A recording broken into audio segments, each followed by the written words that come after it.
श्री गुरुदेव दत्त. श्री गुरुचरित्र अध्याय 17. मंदबुद्धीच्या मुलास ज्ञानप्राप्ती. ओम श्री गणेशाय नमः. श्री सरस्वते नमः. श्री गुरुभ्यो नमः. श्री कुलदैवताय नमः. सिद्धयोगी नामधारकाला म्हणाले, नामधारका, तू खरोखर श्रेष्ठ गुरुभक्त आहेस. हे पाहून माझ्या मनाला विशेष आनंद होत आहे. पाऊस सुरू होण्याअगोदर त्याची पूर्वसूचना देणारा वारा वाहू लागतो, त्याचप्रमाणे श्री गुरुचरित्र श्रवण करण्याची तुझी तीव्र इच्छा ही तुझ्या दैन्य नाशाचे पूर्वचिन्ह आहे. हे श्री गुरुचरित्र म्हणजे साक्षात कामधेनूच आहे. ते मी तुला सविस्तर सांगतो, ते तू एकाग्रचित्ताने श्रवण कर. कृष्णावेणी नद्यांच्या तीरावरील भिल्लवडी क्षेत्राच्या पश्चिम तीरावर औदुंबर हे तीर्थक्षेत्र आहे.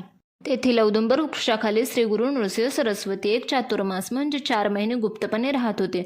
भुवनेश्वरच्या जवळ श्री गुरूंची तपोभूमी होती, त्यामुळे ते स्थान औदुंबर सिद्धस्थान म्हणून प्रसिद्ध पावले. त्या औदुंबर क्षेत्री श्री गुरु गुप्तपणे का राहिले? ते तर साक्षात परमात्मा परमेश्वर, मग त्यांना भिक्षा मागण्याची व जपतप करण्याची आवश्यकता का होती? नामधारकाने विचारले असता सिद्धयोगी म्हणाले, नामधारका, साक्षात सदाशिव शंकर व श्री दत्तात्रेय सुद्धा भिक्षा मागत असत. भिक्षा मागणे हे केवळ निमित्त, भिक्षेच्या निमित्ताने ते अनेक तीर्थक्षेत्रांना भेट देत असत. ते रंजले गांजलेले भक्त असत, त्यांच्यावर ते अनुग्रह करीत असत. श्री गुरूंच्या वास्तव्याने अनेक गुप्त तीर्थक्षेत्रे प्रकट झाली. भक्तजनांवर अनुग्रह करण्यासाठी श्री गुरु भिक्षेच्या निमित्ताने फिरत असत. पण अनेक लोक नाना प्रकारच्या लौकिक गोष्टी मागण्यासाठी त्यांच्याकडे वारंवार येऊ लागले, म्हणूनच ते गुप्तपणे राहू लागले. पण कस्तुरी किती झाकून ठेवली तरी तिचा सुगंध लपून राहत नाही, तो दरवळतोच. त्याचप्रमाणे श्री गुरु भिल्लवडी क्षेत्री गुप्तपणे राहत असले तरी त्यांची ख्याती सर्वत्र पसरली. सूर्य लपवला तरी त्याचे तेज लपून राहत नाही, हे खरे. श्री गुरूंचे महात्म्य असे प्रकट झाले. त्याचविषयी मी तुला एक कथा सांगतो, ती ऐक. करवीर क्षेत्रात वेदशास्त्र पारंगत असा एक ऋग्वेदी ब्राह्मण राहत होता. विद्वान लोकांच्यात त्याला मोठा मान होता. त्याला एक मुलगा झाला, पण दुर्दैवाने तो उपजातच अगदी मतिमंद होता. कितीही शिकवले तरी त्याला काहीच येत नसे, काही समजत नसे. तो लहान असतानाच त्याचे आईवडील देवाघरी गेले. त्याच्या नात्यातील लोकांनी त्याचे पालनपोषण केले. बघता बघता तो 7 वर्षाचा झाला. कुळाचारानुसार 7व्या वर्षी त्याची मुंज झाली. मौजी बंधनानंतर त्याला अध्ययनासाठी गुरुकडे पाठवले, पण तो मतिमंद असल्यामुळे गुरूंनी शिकवलेले त्याला काहीच समजत नव्हते. त्याला संध्या येत नव्हती, गायत्री मंत्र येत नव्हता, मग वेदध्यायन कुठले?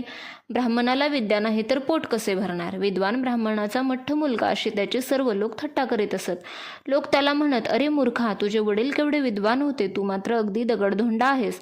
तू तुझ्या वडिलांच्या कीर्तीला बट्टा लावलास. अरे, ज्याला विद्या नाही तो मनुष्य अगदी पशु होय. विद्वानांची सर्वत्र पूजा होते, तुझ्यासारख्या दगडाची नाही. तुझा जन्म अगदी फुक्कट आहे. तू आणि सुकर यात काही फरकच नाही. आचारहीन अशा तुला या जन्मात कदापि सुख मिळणार नाही. मृत्यूनंतर तुला नरकातच जावे लागेल.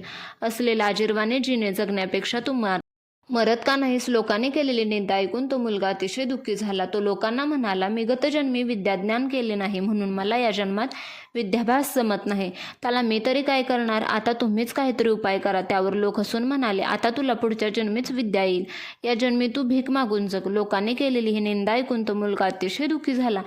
त्याने गाव सोडले. तो रानावनातून फिरत चालला. मूर्ख म्हणून जिवंत राहण्यापेक्षा आपण प्राण द्यावा, मरून जावे, असे त्याने ठरवले. आत्महत्येचा विचार करीत फिरत फिरत कृष्णा नदीच्या काठावरील भिलवडी गावे आला. तेथे नदीच्या पलीकडे भुवनेश्वरी देवीचे सुंदर मंदिर होते. तेथे त्याने देवीचे दर्शन घेतले. त्याने अन्नपाण्याचा त्याग केला व देवीच्या समोर धरणे धरून बसला. देवीची आपल्यावर कृपा व्हावी यासाठी तो आक्रोश करीत देवीला आपले दुःख सांगू लागला. हे जगन्माते, सर्व जगाने माझी हेटाळणी केली, माझी उपेक्षा केली, पण तू तरी माझ्यावर कृपा कर, मला दूर लोटू नकोस. 3 दिवस लोटले तरी पण देवीची आपल्यावर कृपा होत नाही, ती प्रसन्न होत नाही. हे पाहून त्याला अतिशय दुःख झाले. तो देवीला म्हणाला, माते, आता मी काय करू? कुठे जाऊ? माझी हाक तुला काय ऐकू येत नाही? माझ्यावर तुझी कृपा का होत नाही? म्हणून मी माझी जीभ कापून तुझ्या पायांवर वाहतो. असे म्हणून त्याने खरोखरच आपली जीभ कापली व देवीला अर्पण केली. तरीसुद्धा देवी प्रसन्न झाली नाही. तेव्हा तो देवीला कळवळून म्हणाला, आता माझ्यावर कृपा नाही केलीस तर उद्या मी सकाळी माझे मस्तक कापून माझे मस्तक तुला अर्पण करेन. त्यावर भुवनेश्वरी देवी प्रसन्न झाली. त्याच रात्री ती त्याच्या स्वप्नात आली. ती त्याला म्हणाली, बाळा, तू इतके दुःख कशाला करतोस? माझ्यावर रागवू नकोस. नदीच्या पलीकडे औदुंबर वृक्षाखाली एक महातपस्वी अवतारी पुरुष आहेत. ते साक्षात श्री दत्तात्रेयांचे अवतार श्री नृसिंह सरस्वती आहेत. तू त्यांच्याकडे जा, तुझे काम होईल. सकाळी मुलगा जागा झाला. त्याला रात्री पडलेले स्वप्न आठवले. तो नदीच्या पलीकडे गेला. तेथे औदुंबर वृक्षाखालील श्री नृसिंह सरस्वती तपस्वी रूपात बसले होते. त्यांना पाहताच त्या मुलाला आनंद झाला. त्याने धावतच जाऊन त्यांचे पाय धरले. त्याला जीभ नसल्याने बोलता येत नव्हते, पण तो मनातल्या मनात श्रीगुरूंचे स्तवन करीत होता. श्रीगुरूंनी त्याचा मनोभाव ओळखला.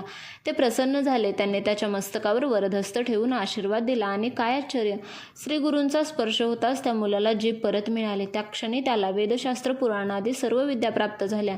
श्रीगुरू म्हणाले, माझे अगदी मनापासून जो भक्ती करील त्याला सर्व विद्या सर्व सुखे प्राप्त होतील. अशा रीतीने श्री गुरुचरित्रामृतातील मंद बुद्धीच्या मुलास ज्ञानप्राप्ती नावाचा अध्याय 17वा समाप्त. श्री गुरुदेव दत्त. श्री स्वामी समर्थ.